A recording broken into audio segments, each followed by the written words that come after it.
ప్రధాన శిష్యుడు ముస్లిం ఉంటుండే, తర్వాత మాల ఉంటుండే.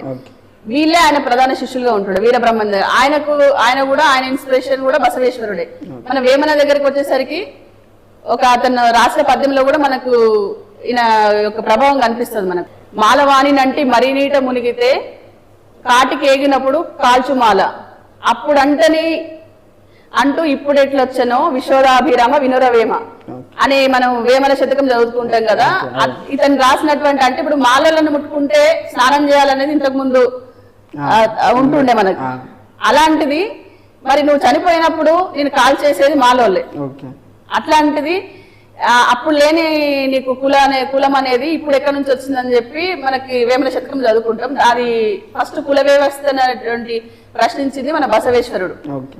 ఇట్లా నాకు చాలా విషయాలలో నేను బసవేశ్వరుడిని నాకు ఇన్స్పిరేషన్. నేను రాజకీయాలకి రావడానికి ప్రధాన ఇన్స్పిరేషన్ బసవేశ్వరుడు.